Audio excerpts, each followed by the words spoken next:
옛날 옛적 경상남도 진주 인근에는 화상마을이라 불리는 작은 한 마을이 있었습니다. 이 마을은 그 아름다운 자연 환경과 함께 신비로운 전설로 유명했지요. 마을 주변은 끝없이 펼쳐진 들판과 깊고 울창한 숲으로 둘러싸여 있었고, 그곳에서는 밤이면 기묘한 정령들이 사람들이 눈을 피해 나타난다는 소문이 자자했습니다. 화상마을에는 그 옛날부터 여우가 신령으로 숭배받던 곳이 있었습니다. 마을 사람들은 여우를 찬양하며 그들의 보호를 바라는 마음에서 매년 여우를 위한 연회를 열곤 했습니다. 이 연회는 여우들에게 음식을 바치고 노래와 춤으로 그들을 기쁘게 하는 시간이었죠. 사람들은 여우 신령이 이 연회에 나타나 마을에 복과 번영을 가져다 준다고 믿었습니다. 연회가 열리던 날 밤, 마을 중앙에 커다란 장작 더미가 쌓이고 마을 사람들은 모두 곱게 차려입고 한자리에 모였습니다. 어른들은 다양한 음식과 과일을 준비했고, 아이들은 흥겹게 놀이터에서 뛰어다니며 즐거워했지요. 밤이 깊어지자 사람들은 화려한 전통 의상을 입고 춤을 추며 여우 신령을 기다렸습니다. 그런데 어느 해 연회가 한창 무르익던 중 갑자기 바람이 세차게 불어오고 마을을 둘러싼 숲에서 이상한 소리가 들려오기 시작했습니다. 불길한 예감에 휩싸인 마을 사람들은 서로를 바라보다 멀리서 나타난 무리 여우들을 보고 놀랐습니다. 여우들은 마을의 연회장에 다가와 사람들 앞에서 잔잔히 앉았습니다. 마을의 현자는 여우들을 향해 조심스럽게 다가가 인사를 건넸고, 여우가 감당할 수 있는 최고의 음식을 바쳤습니다. 그러자 여우들 중 가장 우두머리로 보이는 여우가 다가와 마을 사람들에게 장엄한 목소리로 말했습니다. 너희가 드디어 우리에게 줄 깊은 존경과 사랑을 진정으로 보여주었구나. 그리하여 우리는 너희 마을의 풍요로운 가을과 풍작을 선사하리니 늘 우리의 존재를 길이 고감사하는 마음을 간직하라. 말을 마치자 여우들은 하나 둘씩 멀어져 다시 숲으로 돌아갔습니다. 그날 밤 이후로 마을에는 이상하게도 화초가 잘 자라 들판에서는 매년 풍년이 들었습니다. 사람들은 이것이 여우 신령들이 주신 선물이라 믿으며 그 후로도 여우 연회를 거르지 않았습니다. 이 이야기는 진주 화상마을의 주민들에게 오랫동안 전해 내려오며 그들에게 자연에 대한 경외심과 조화로운 공존의 중요성을 일깨웠습니다.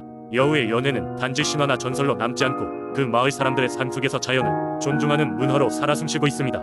두 번째 이야기, 옛날 옛적 푸른 바다와 청명한 하늘이 끝없이 펼쳐진 제주도에 어느 해녀가 살고 있었습니다. 그녀의 이름은 연희였고, 그녀는 어머니의 뒤를 이어 바다와 함께 삶을 이어가고 있었습니다. 연희는 늘 함께하는 바다에게 바치는 기도를 잊지 않았고, 그것은 제주도 해녀 사이에서 대대로 내려오는 비밀스러운 전통이었습니다. 제주도의 바다는 아름답고 풍요로웠지만 동시에 예측할 수 없는 변화무쌍함으로 인해 많은 해녀들에게 두려움을 주기도 했습니다. 바다의 갑작스러운 무위험은 때때로 그들의 목숨까지도 위협했기에 해녀들은 늘 바다를 달래고 감히 넘볼 수 없는 존재로 여겼습니다. 연희도 예외는 아니었습니다. 그녀는 매일 아침 바다수호 신인용화에게 정성 들여 빚은 떡과 제주도에서만 자라나는 온갖 나물을 바치며 그날의 무사한 영을 기원하곤 했습니다. 어느 해 하늘에 검은 구름이 드리워지며 폭풍의 기운이 제주도를 감싸기 시작했습니다. 어머니를 대신해 혼자서 바다로 나가야 했던 연희는 마음의 불안을 떨칠 수 없었습니다. 모든 해녀들이 다 그러하듯 그녀 역시 바다와 함께 살아가는 삶을 운명이라 여겼기에 두려움을 감수하고 바다로 향했습니다. 그날도 어김없이 연희는 조용히 떡을 바치고 작은 손으로 기도를 올렸습니다. 용왕님, 오늘도 저를 보살펴주시고 무사히 돌아올 수 있도록 해주세요. 하지만 바다는 여전히 사납고 물결은 더욱 거칠어졌습니다. 연희는 한동안 물속에서 숨을 고르며 수많은 생각에 잠겼습니다. 특히 그녀의 어머니 가영화에게 기도할 때마다 했던 이야기가 떠올랐습니다.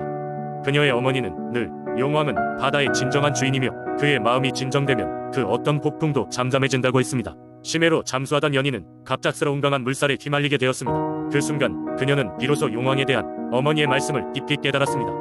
바다까지 내려가 더 간절한 마음으로 기도하자 마치 자신이 용왕과 한 몸이 된 듯한 느낌을 받았습니다.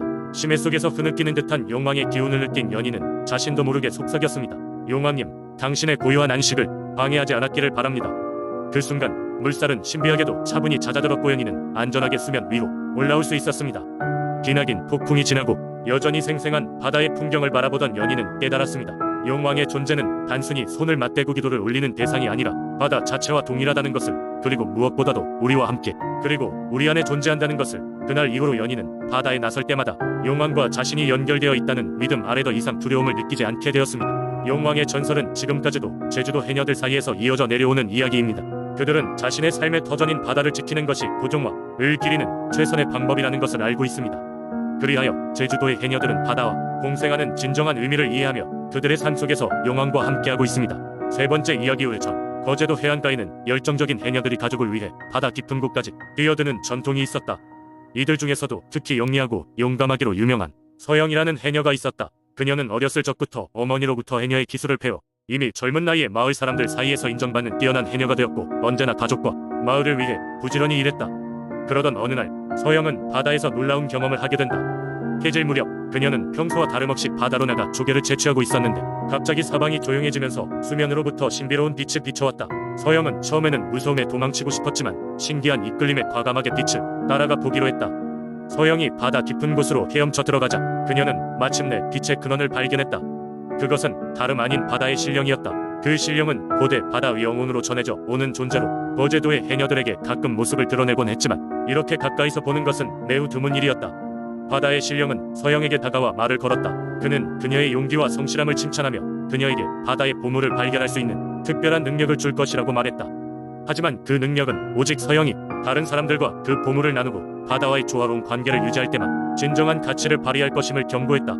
서영은 신령의 말을 경청하고 그녀의 마을과 바다를 위해 그 능력을 현명하게 사용하겠다고 약속했다. 그 순간부터 그녀는 해저에서 특별한 조개와 물고기들을 발견할 수 있었고 이는 마을 사람들에게 큰 축복이 되었다. 마을은 풍요로움을 누리게 되었고 서영의 이야기는 거제도 전역에 널리 퍼졌다.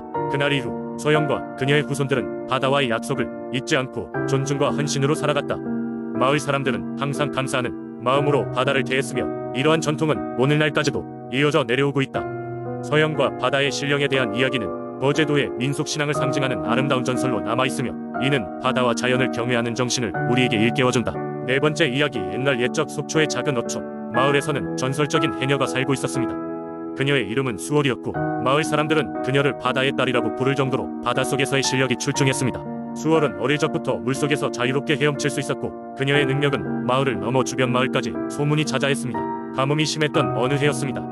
바닷물조차 점차 식량이 부족해져 어부들과 해녀들은 점점 힘겨운 나날을 보내야 했습니다.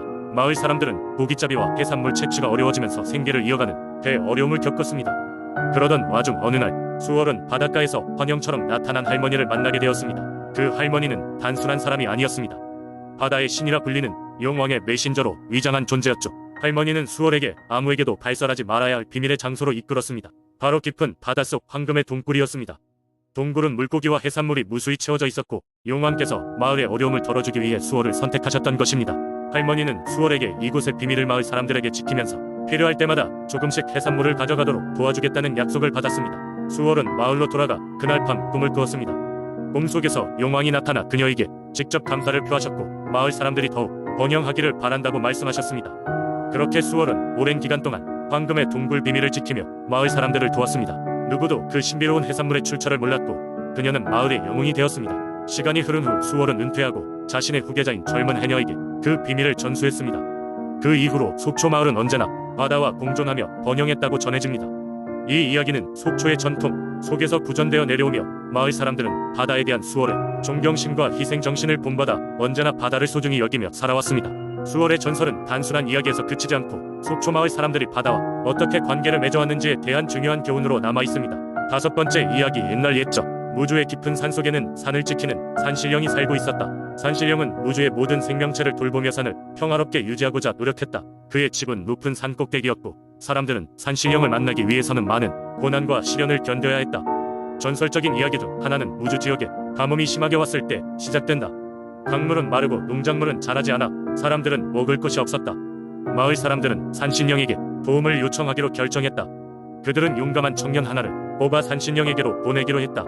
그 청년의 이름은 준우였다. 준우는 산신령을 만나러 험준한 산길을 오르게 되었다. 그의 여정은 길고도 힘들었다. 길을 따라가다 보니 무거운 안개가 덮쳐 길을 잃을 뻔하기도 했고 산속 깊은 곳에서 반짝이는 눈을 가진 야생 동물들의 울음소리를 들으면서 불안과 공포에 휩싸이기도 했다. 하지만 준우는 이에 굴복하지 않고 한 걸음 발걸음을 옮겨갔다. 일주일의 긴 여정 끝에 드디어 준우는 산신령의 집에 도착했다. 그곳은 아름다운 자연의 품속에 자리 잡고 있었고 고요한 호수가 주변을 둘러싸고 있었다. 하늘은 청명하고 햇살은 부드러워 마치 꿈을 꾸는 듯한 풍경이었다. 준우는 산신령에게 무릎을 꿇고 마을 사람들의 고통을 전했다. 산신령은 잠시 생각한 뒤 준우에게 말했다. 내가 너희를 위해 비를 내리도록 도와주겠다. 그러나 그 대가로 너는 이 산속 깊은 곳에 사는 용을 만나 그의 도움을 받아야 한다. 용은 무주의 하늘과 땅을 이어주는 존재이다. 그의 협력 없이는 어떤 비도 지상에 내릴 수 없단다. 준우는 그 말을 듣고 깊은 숲속 호수의 심연에 살고 있다는 용을 찾아갔다. 용은 평화롭고 지혜로운 존재로 그에게 간절히 부르짖는 준우의 마음을 헤아려 주었다. 용은 준우에게 조건을 걸었다. 그것은 마을 사람들이 매년 번영을 기원하며 용을 위한 축제를 열라는 것이었다. 준우는 기쁜 마음으로 그 제안을 받아들였고 내려가서 마을 사람들에게 약속을 알렸다. 며칠 뒤 무주는 그토록 갈망하던 비가 내리기 시작했고 농작물은 다시 푸르름을 되찾았다. 마을 사람들은 기쁨에 겨워 용과 산신령을 위한 큰 축제를 열었고 이는 해마다 이어져 무주의 전통으로 자리 잡게 되었다.